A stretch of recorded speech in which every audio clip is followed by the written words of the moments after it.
From the University of Sydney Business School, this is Sydney Business Insights, the podcast that explores the future of business.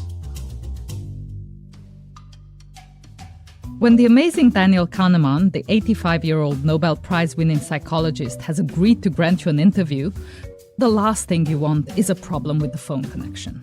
Good morning, Professor Kahneman. Hello, how do you do? So you solved your technical problems? So here's a quick heads up that my interview with Danny Kahneman showcases both his superb mind, but alas, also some less than superb sound. But we weren't going to let the opportunity slip away. It's not every day that you get to hear from a Nobel Prize-winning intellectual and best-selling author.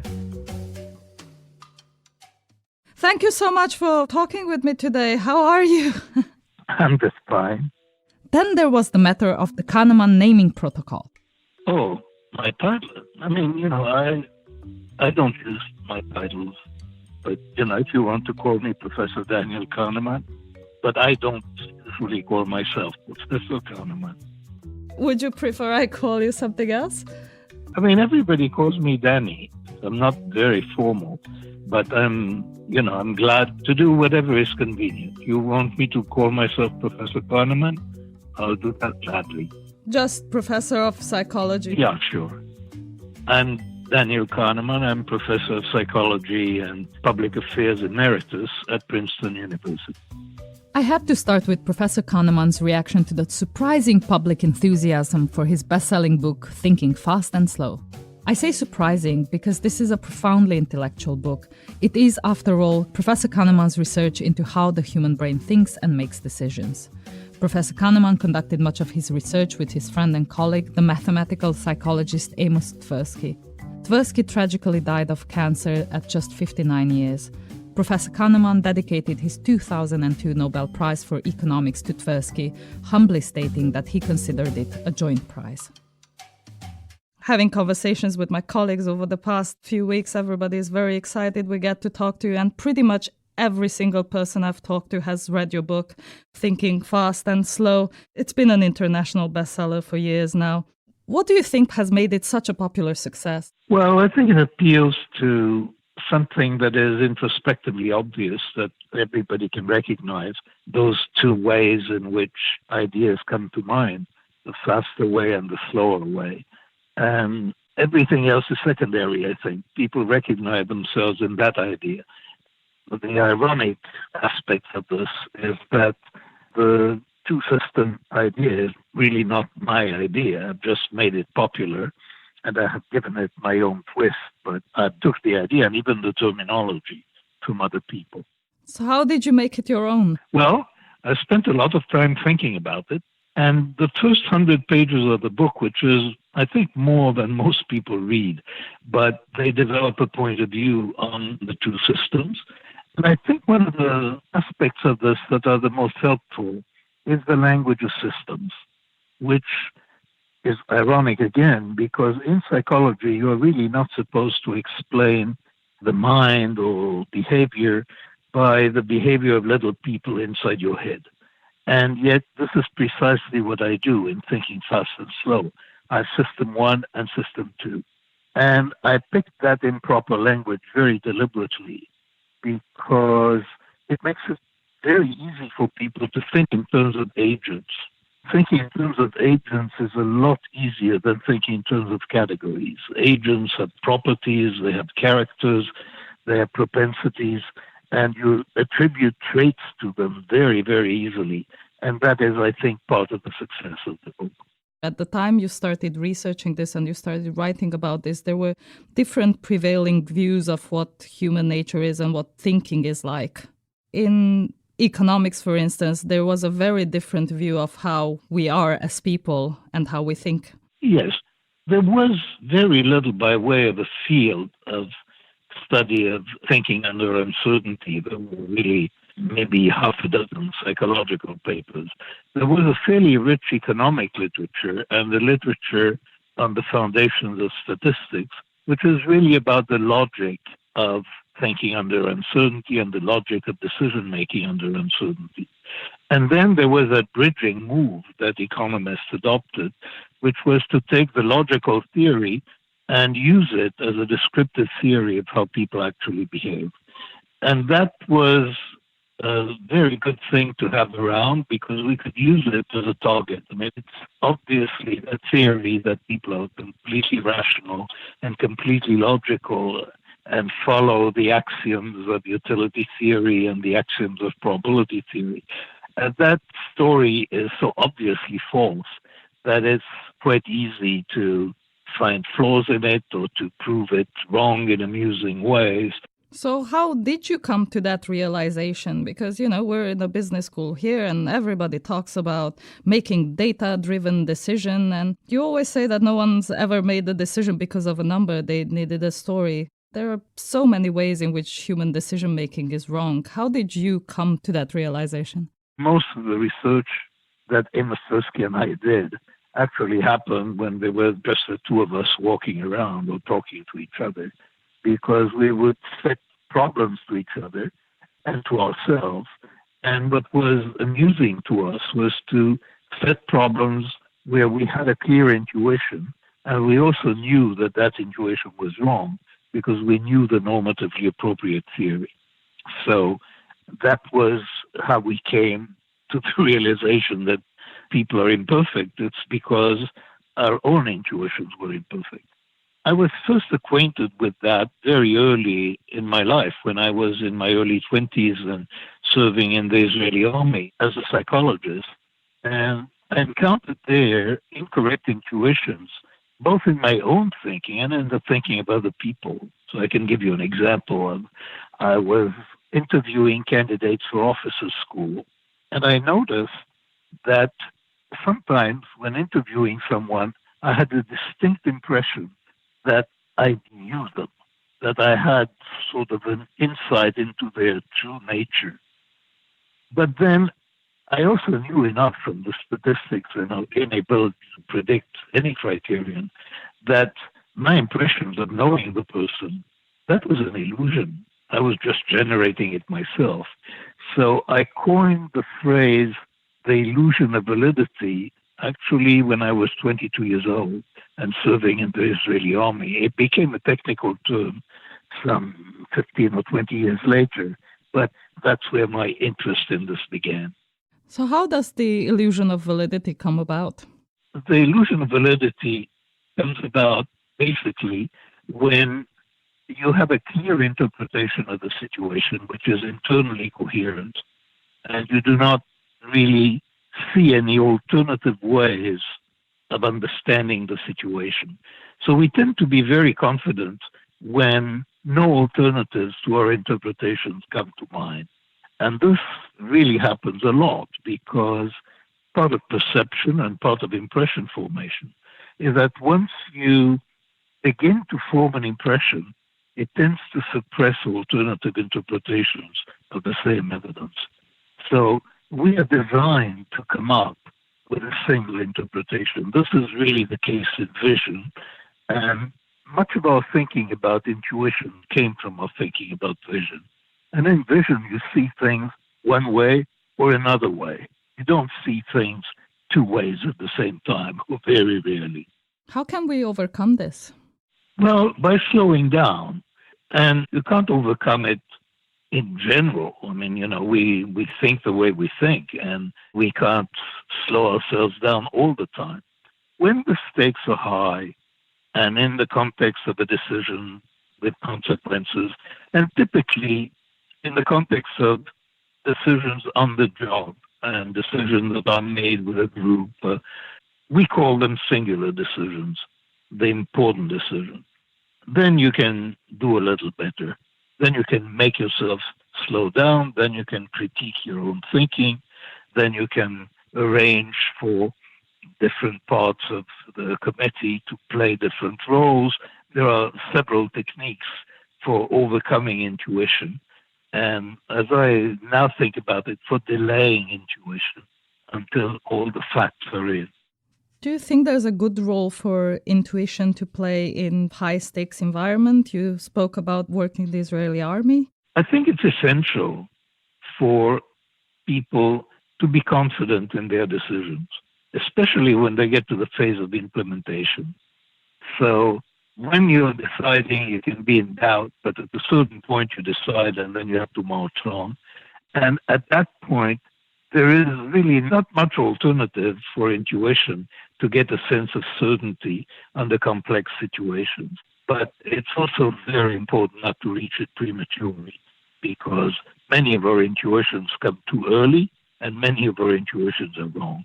So it's the old saying of counting to 10 and then doing what you're about to do. The general advice when you want to overcome problems with what I call fast thinking is to engage in slow thinking and to do that systematically and carefully and slowly. What do you think are some really good examples of the application of your work? And I'm thinking organizations or government or other implications. I think, for example, one of the starting points in the work that I'm doing now, in the book that I'm writing now, is that people overuse the notion of bias, that actually there are other kinds of error, and in particular the one that we're writing about, there is noise, just unreliability. It's not bias, it's a very different thing, which produces errors. Now, people have been quite influenced, and not only by us, but the word bias is in the culture. And there are lists of biases in the culture. You look at Wikipedia, it has 200 cognitive biases. So lots of people have, in one way or another, tried to overcome biases. How successful they have been, I have no idea. We have not suggested direct applications. There are a few things where I do know. Here's an example. One of the ideas we developed was the idea of the outside view. That is, that when you're facing a problem, instead of focusing on the problem itself, you should try to view that problem as an instance of a broader category of problems. And then you should look at the statistics that you can come up with about the outcomes in similar cases to predict what will happen in this particular case. And there are now other people leading the charge on this, namely in particular the professor at Oxford named Flitberg.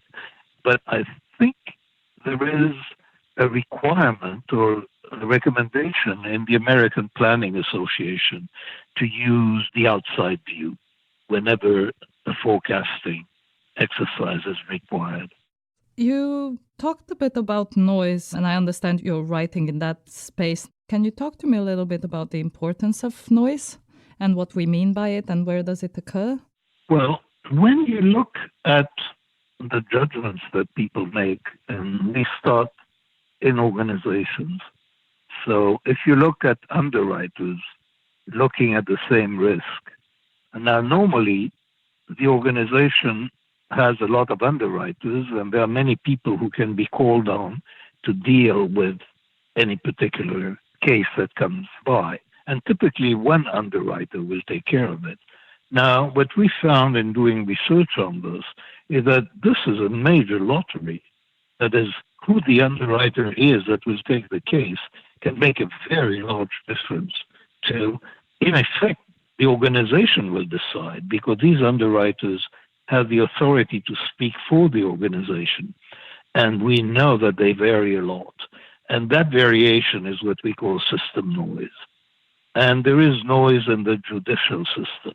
There are huge differences between judges in the American judicial system in the sentence they will set for exactly the same criminal committing the same crime. So that's noise. And wherever we look, wherever there is judgment, actually, there is noise, because judgment is an informal integration of information. And because it is informal, different people are going to do it in different ways. And indeed, we use the term, it's a matter of judgment, when we expect differences. But the reason we're writing a book about this is that the differences are much, much larger than people typically think. So in the insurance company that I worked with, they were completely unaware that they had a noise problem.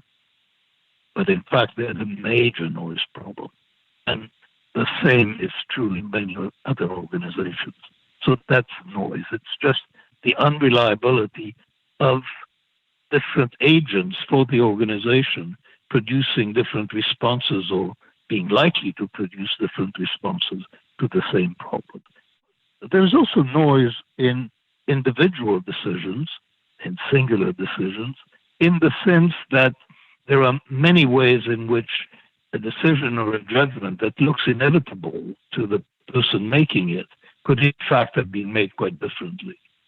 And it's quite often fairly arbitrary which decision happens to be made. So that's true for both important decisions and more routine decisions. There's a lot of noise. It's a good topic for a book, we think. It's a fantastic topic for a book. Looking forward to reading it.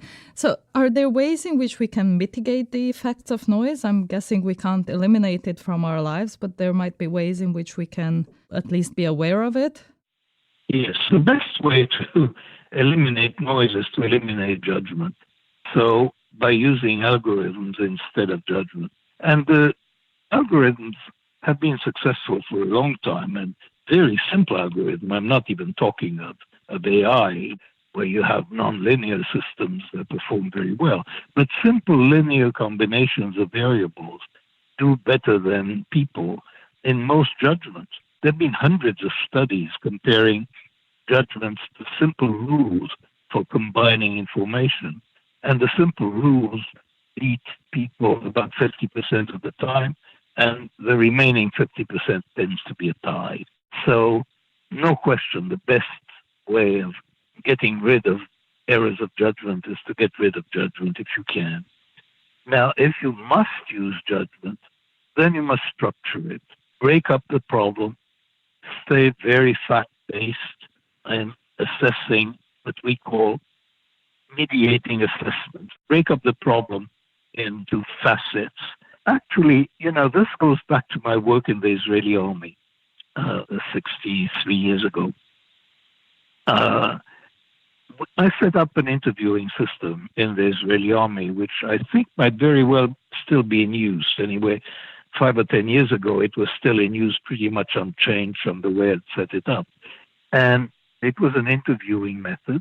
And the idea of that interviewing method was that instead of trying to form an impression of how good a soldier the interviewee was going to be, what you did, you assessed 6 separate traits by asking factual questions about the current behavior and the current outcomes of the individual, and collecting facts and making separate and independent judgments on separate attributes. And at the end of that process, it turns out when people make an intuitive judgment after producing 6 separate judgments, their intuitive judgment is much better than it would have been if they had tried to go directly to intuition. So that's what I was saying earlier when I said, try to delay intuition because you'll get a better intuition if you delay it. So this is a noise mitigation system, actually. And it turns out we know that structured interviews are more reliable and more valid than unstructured interviews. And so we have a line when we think of important decisions. We say that options in important decisions are pretty much like candidates in a personnel selection situation. And the same ideas that work for evaluating candidates are applicable in many cases to evaluating options in decision-making. So that's the tack that we're taking on noise mitigation in judgment. I want to go a bit further into how you view the role of AI and of algorithms and of machine learning in this. And you spoke about linear versus non-linear systems. Do you think there's risk in building in some of the biases, for lack of a better word, that we already have in the data that we feed into these algorithms? I think there is real deep confusion about what we mean by bias in this context, because what there is, I don't think that it is true that we feed our predictive biases into the algorithms. Now, there is bias in life. There are differences between groups, there are differences in how well they do, in what they accomplish. That's just a fact. And now the differences might come about because of discrimination, say. If there are ethnic differences in achievements, that could well be because of discrimination. But if your criterion is, say, whether people will be promoted or not, if that's the criterion, because this is the way that success is evaluated, then an algorithm will predict that criterion. And if the criterion is biased, the algorithm will be biased. But the bias is in life. It's in the criterion. It is not that we are feeding our predicted biases into the device. The learning device learns not by asking us what we think, but by trying to predict an outcome in the environment. And now what will typically happen is if the world is biased, that is, if, say, there is a difference between groups in some achievement, then a predictive system will be biased in the sense that it will favor the group that is the more successful group and disfavor the other. And that is not bias. It's just an inevitable side effect of trying to predict a criterion that is possibly biased or anyway that discriminates between groups.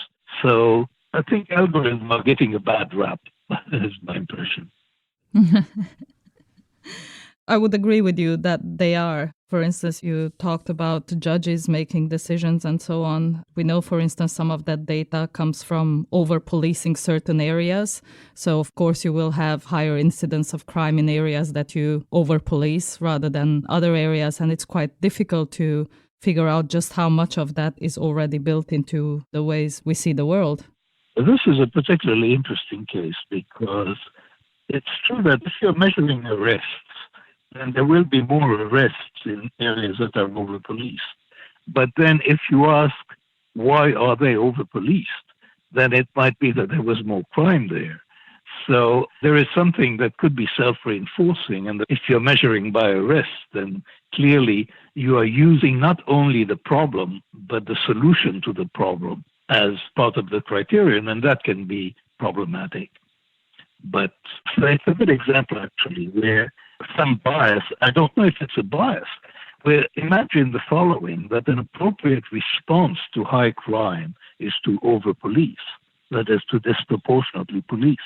Then you'll find out that you'll make a lot more arrests when you over-police, including for minor crimes that you wouldn't bother with in other areas. And so there'll be discrimination that way. What's the equivalent of a recourse to a system two in the case of algorithms? We cannot evaluate systems by isolated cases. The only proper way to evaluate a system is statistically. And what is the case is that our attitude, the public attitude, to mistakes that are made by people and to mistakes that are made by algorithms, that attitude is quite different. And, we'll be much more shocked. We are much more shocked when a self-driving car kills a person than when a person driving a car kills a person. We really hate the idea of algorithms making mistakes that have important consequences in the life of real people. So there is that emotional reaction that complicates things.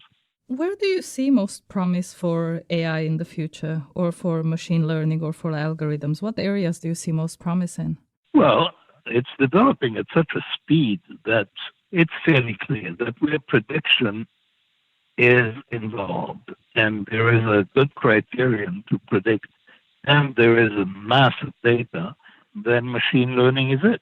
That's the way to do it. It's clearly superior to intuition. It is clearly superior to standard statistics. And it's just a matter of giving it enough material and you get spectacular results. Now, there are many domains of life and many domains of thinking and judgment and decision-making where AI is not a factor yet. So artificial intelligence does not do causal thinking. Artificial intelligence does not yet do scenario thinking. So there are many areas in which artificial intelligence just is not playing yet. But in the areas in which it can play, machine learning is simply superior to anything that it competes with. Still some ways to go, but promise then. Well, I don't know if it's a promise or a threat, because the impact of highly intelligent systems on human life is going to be quite problematic.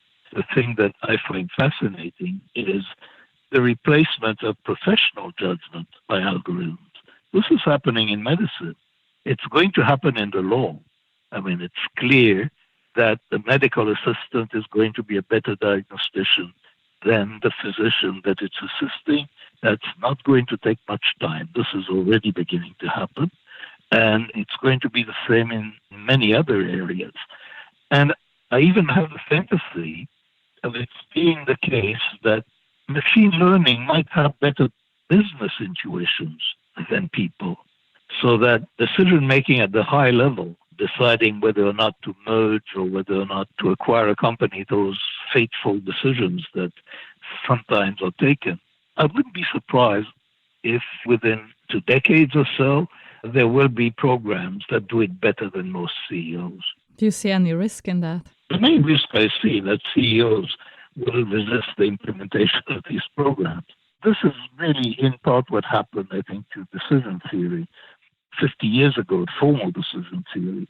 I know that Amos Tversky and I thought that it was going to conquer the world, and many other people thought that decision analysis was going to conquer the world.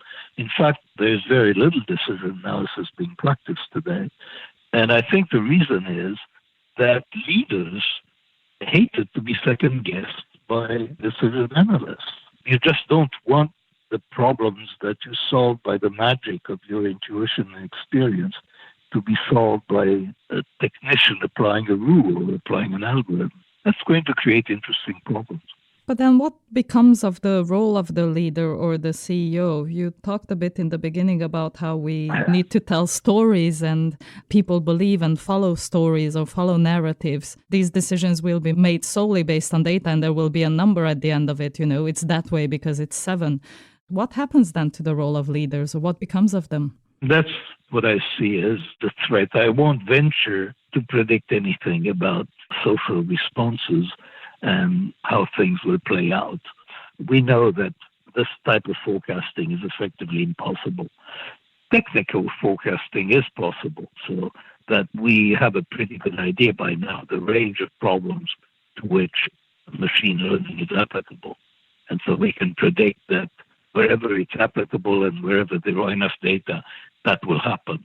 But what the social reaction to it will be and how people will make their peace with it if they do, that I wouldn't venture to predict. I have no idea. I'm very surprised by the confidence with which some people predict the future, because there is ample evidence to show that the future is very hard to predict.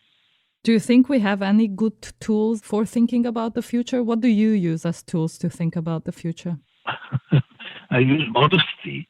Actually, I don't. I make a lot of intuitive predictions and they're mostly wrong. But my thinking hasn't been modified by the research that I have done. But we know about this miserable record of long-term forecasting in science, in technology, and certainly in political and strategic events. So we know that people are able to forecast certain developments like AI spreading. They're able to forecast short-term developments. And there is all that work that Philip Tetlock is doing and Barbara Mellers on super forecasting, which is very interesting, but it's limited to the short term. Medium and long term, there are people who claim that they have had major successes, but I'm a skeptic. We can't see around corners. We can see up to the next corner, but that's not very far. Let me take you to one other area that you've made a significant impact on, and I want to go towards more the hedonic psychology side and life satisfaction versus happiness. And you've more recently talked quite a bit about how it is more important for people to be satisfied, to experience life satisfaction, rather than to be, merely happy. Could you share your understanding of satisfaction as distinct from happiness and why you rank satisfaction as more important? Yeah. Well, actually, I don't. So let me elaborate on that. The distinction is fairly clear. I mean, happiness, as I define it, is happiness in the moment. At every moment, there is a particular hedonic level of experience. You're in a good state or in a bad state or somewhere in between. And you can take the average of that or the integral over time, and that's a measure of happiness. And life satisfaction is a completely different sort of animal. I mean, it's how you feel about your life when you think about your life. But most of the time, we don't think about our life. Most of the time, we just live. So those are very different concepts of well-being, and they can be measured separately. And it turns out that what you would do to maximize your happiness and what you would do to maximize your life satisfaction are quite different. Now, you maximize life satisfaction by looking for pretty conventional measures. You know, you're satisfied if you're conventionally successful. Happiness is largely to do with people, being with people you love and being loved by people. So there's a real contrast between those two. Now, I used to have strong opinions about this, and my strong opinion was that happiness is the real thing, and that life satisfaction is just something that people think about their life. But after a few years of defending that point of view, I realized that I was painting myself into a corner, that I was proposing a theory of well-being, which is not what most people are trying to achieve, because mostly people are trying to achieve life satisfaction. They're not trying to be happy. And so it's not that I think that they should look for life satisfaction. I have no view on this. Well, I mean, I have conflicting views on this. But it's clear that what people are motivated by is primarily the stories they can tell about their life.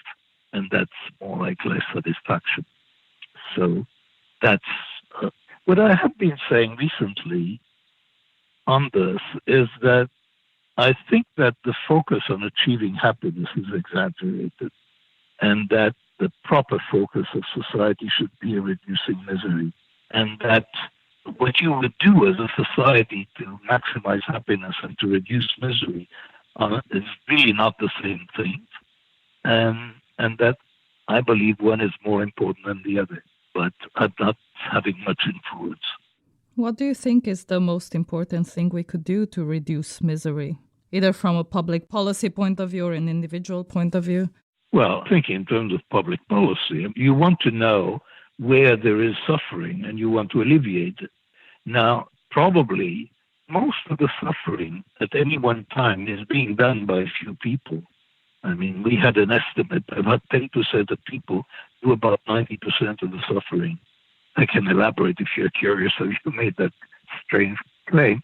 But yes, please.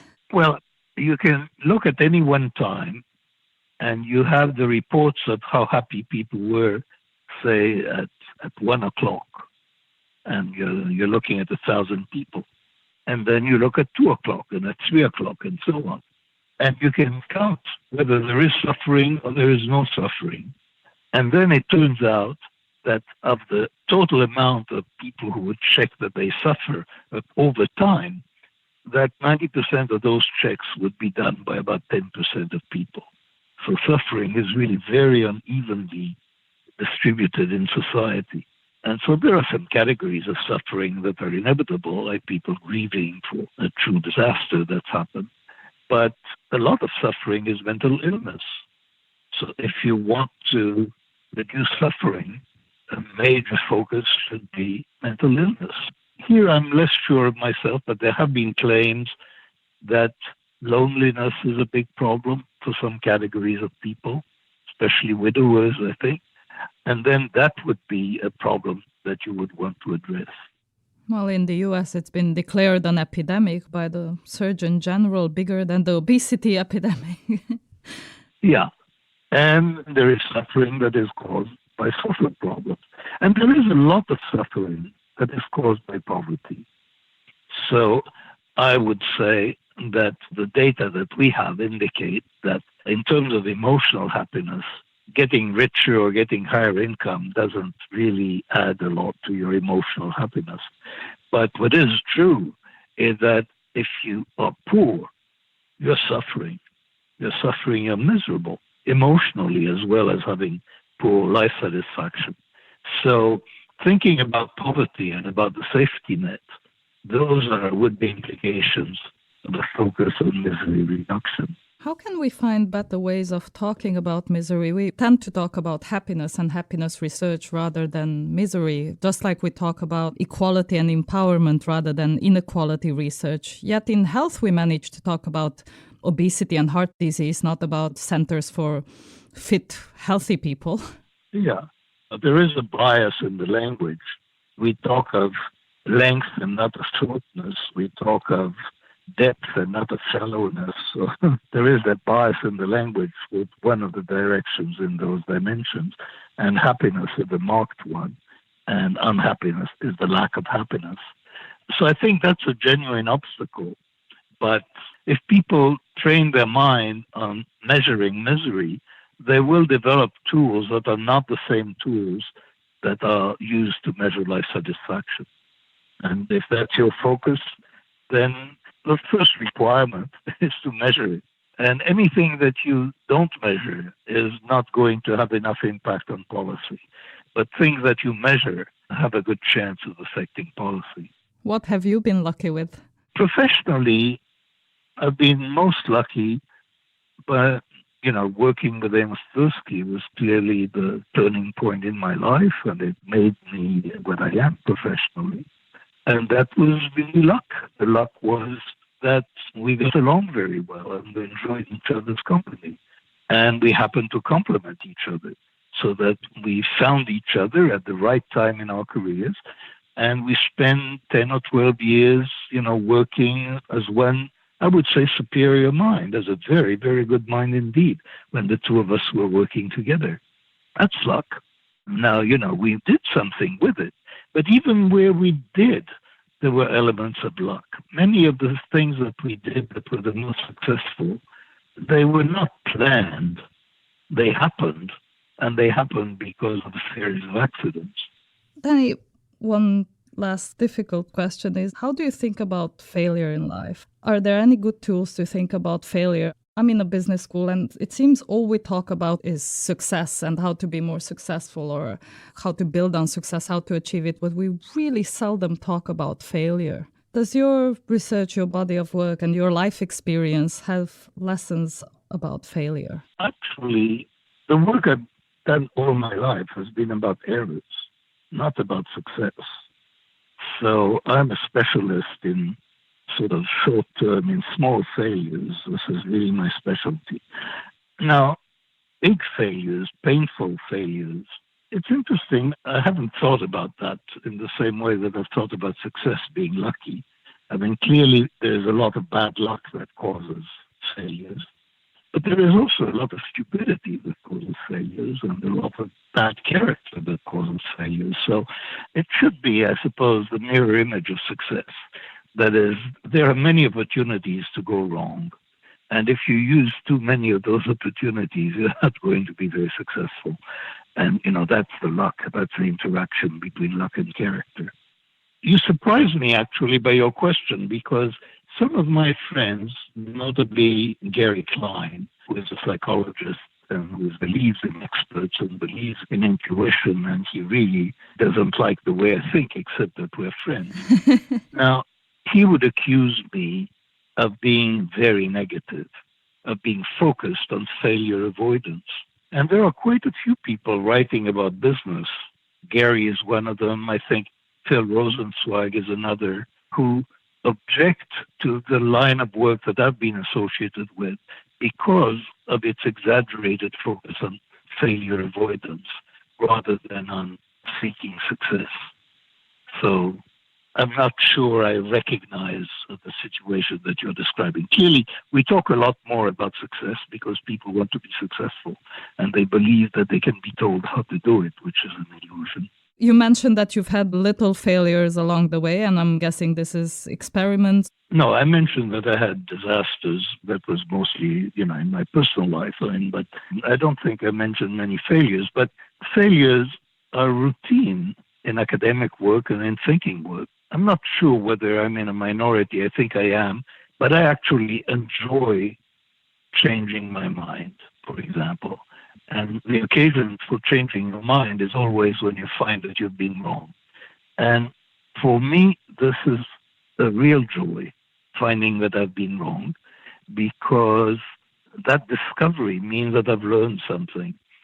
So failure and success are inextricably linked in my experience of thinking and discovering that you've been wrong, of correcting yourself.